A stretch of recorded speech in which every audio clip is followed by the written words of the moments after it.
it's Abby. Welcome back to my channel. This week we're looking at some witchy recommendations. So with Halloween right around the corner, I decided I would do a bunch of themed videos where we look at books that all fit into a category of something Halloween related. So like I said, witches to start. My first recommendations are all graphic novels, so let's dive in. My first recommendation is the Hooky series by Miriam Bonister-Tur, and this series follows twins. We have Danny and Dorian, and they belong to a witch wizard family, and they're supposed to go to school. But they kind of get lost on their way to school and run into all sorts of trouble. And then it seems like maybe their family is not on the right side of the conflicts between witches and humans. Regardless, they get into all sorts of shenanigans with a kid who really wants to learn magic, a kind of secret a kid we'll find out more about later. I don't want to give anything away. And a princess who is off looking for her prince who has been taken by witches. But there are 2 books currently in the series, and there's a 3rd one coming out this fall. It started as a webtoon and has since been published.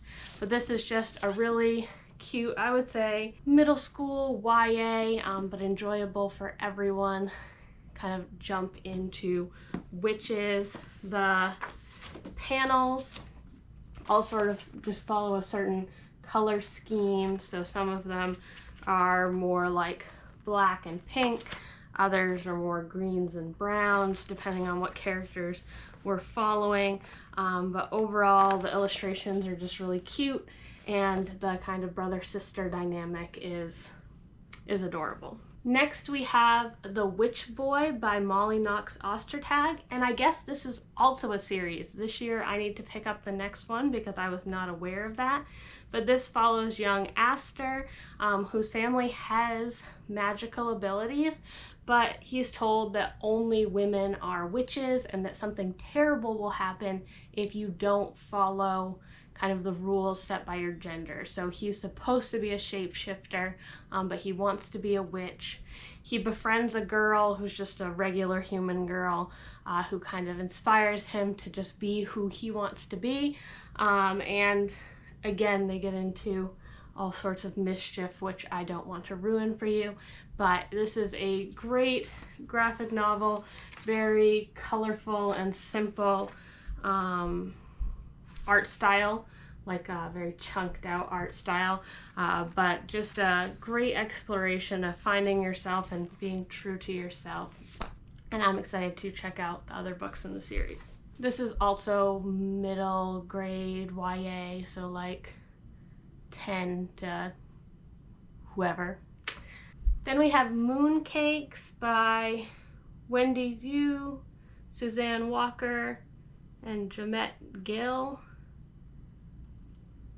And this follows Nova, who is a witch, and then Tam, and they are a werewolf, and just their friendship and budding relationship.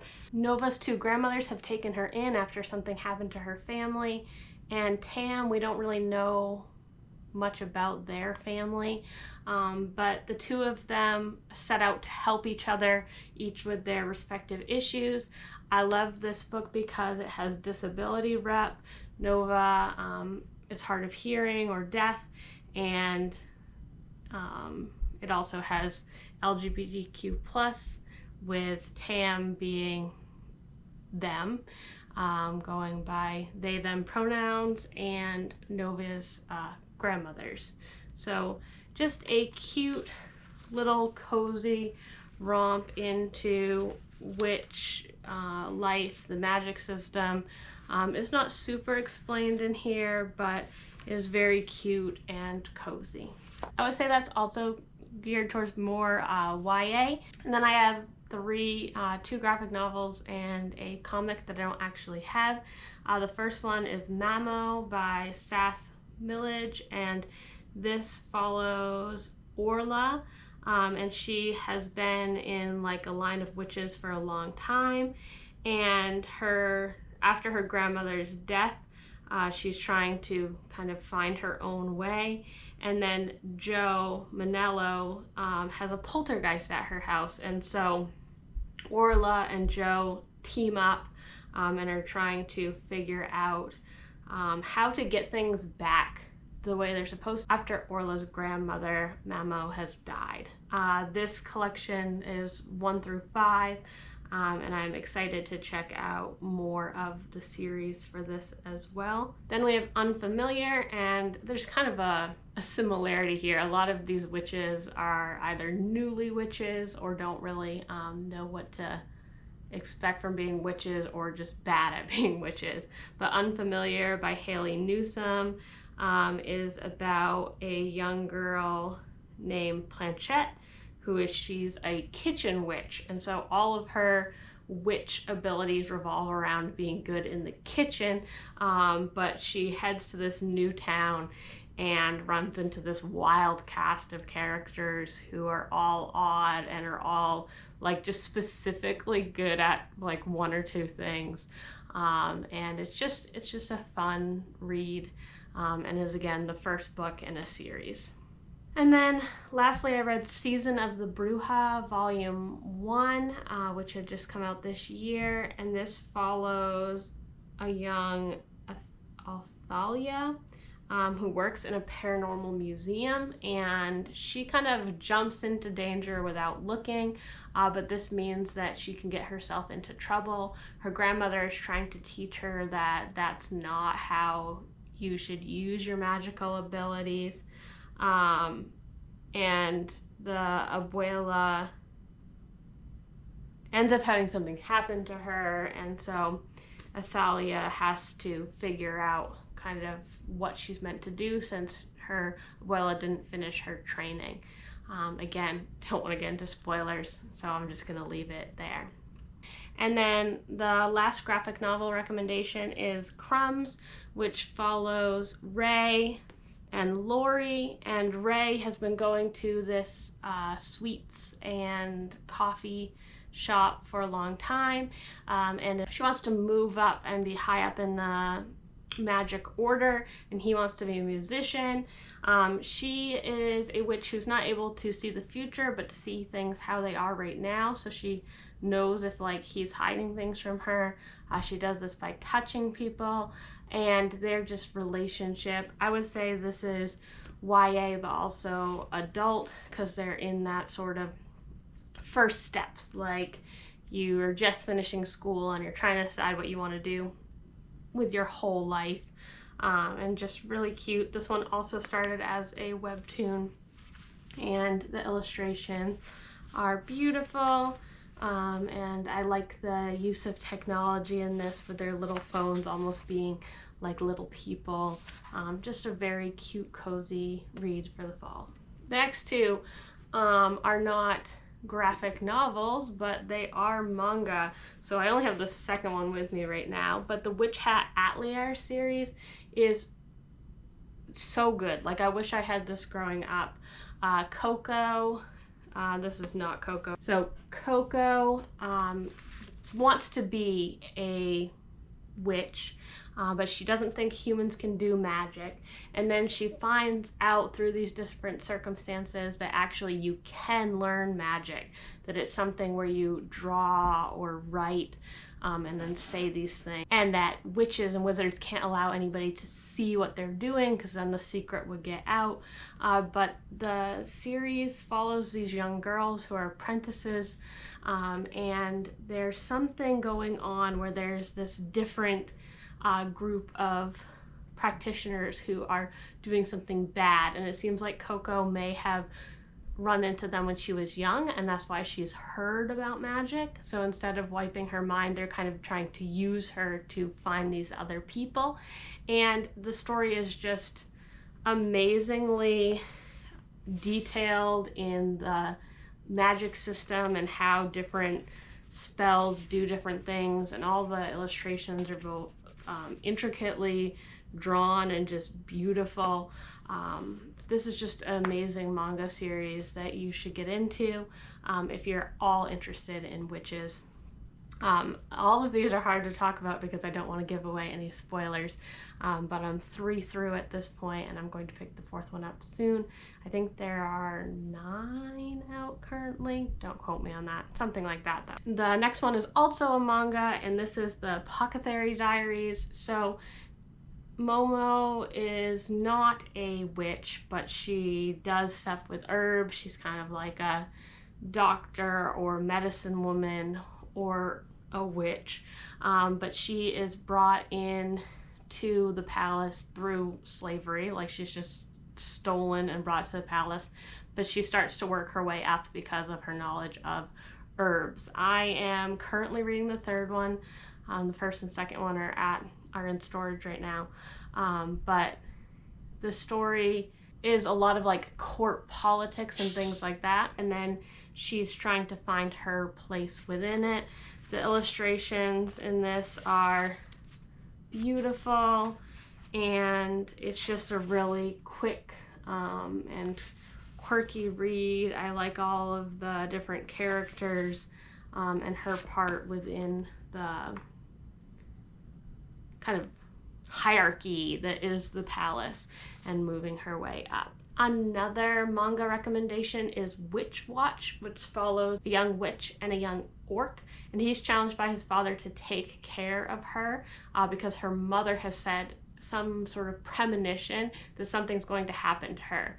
But she is absolutely ridiculous. She is always getting into trouble. Like, when she gets there, she's broken a window and she tries to fix the window by breaking something else, and then she turns herself paper thin and almost gets stuck somewhere, and just like, she's not the brightest witch ever, and he's kind of that grumpy, she's the sunshine, but that grumpy, like, I have to protect her, it's my duty. And I've only read the 1st volume so far, but I'm excited to continue with this series as well, because it's just, I don't know, it gives me like the old Sabrina the Witch kind of vibes, where she's just getting into trouble and then has to figure it out, and he has to help her save the world. So we'll see how it goes. I read The Secret Society of Irregular Witches as an audiobook by Sangyu Mandana, and this follows a young witch named Mika who has a YouTube channel where she's trying to share her witchiness with other people. She belongs to the Society of Witches, but the Society of Witches is secret, and they hardly ever get together, and when they do, it's always in a different place, and they don't have like a community. Mika, all she wants is a community, and she's reached out to by this group of people to come be a governess for these young girls who, it turns out, are also witches. And I would say overall this is kind of like a grumpy sunshine romance with witches and found family in the background of that, but I thought it was a really cute story, and I definitely think it's a cozy read for this time of year and more a bright, happier side of witches. My first physical recommendation is The Nature of Witches by Rachel Griffin, and I was lucky enough to get the original cover that's absolutely gorgeous. But this follows a young Clara who, her magic is unlike the other magic of most of the witches, because most of the witches have one season that is their responsibility, but she changes with the seasons, and so she feels like an outsider. She doesn't feel like she really feels like it's a curse. She doesn't feel like she's a help to people. Her magic in the past has killed her parents, killed friends, things like that, and so she really doesn't want to harness her power. But they bring in someone to work with her to try to help her with that. And the whole idea of the book is that these witches are trying to prevent, or they normally keep the climate going smoothly, but because climate change, they have to work even harder. And I really thought that I just wanted more. I liked the witches and climate change theme. I wish that we had more happening in this series, or I wish it was a series. I have not read the next book, which is a standalone from this one. So if you have, let me know if it deals with some of the similar topics. But this was a solid like 3.5, 4 stars. It was just a good quick read. I just wish it had some more depth. It is a YA book. If it was written for an adult audience, it would have had more depth to it. And then my very last suggestion is a middle grade series called The 13 Witches. There are 3 books out currently. I only have the first 2 because I'm waiting for them to be in paperback, but this follows a young Rosie whose mom is missing even though she's at home. Like, her brain is not there. She hardly ever remembers Rosie. Rosie just feels like something must have happened to her mother when her father died, and she wants to fix those things. And she works with her best friend to find the memory thief, which is one of the 13 witches, and try to bring her mom's memories back. That's as much as I'm going to say. They run into an adorable cast of characters, and kind of, I would say it's coming of age and also a kind of female empowerment story. I am currently reading the second one right now, and just thoroughly enjoying this cute, atmospheric fall read. If you have any other witchy recommendations for me, let me know, but these are the ones that I am going to be revisiting this fall as we head towards Halloween season. And stay tuned for recommendations for vampires, werewolves, and monsters next time.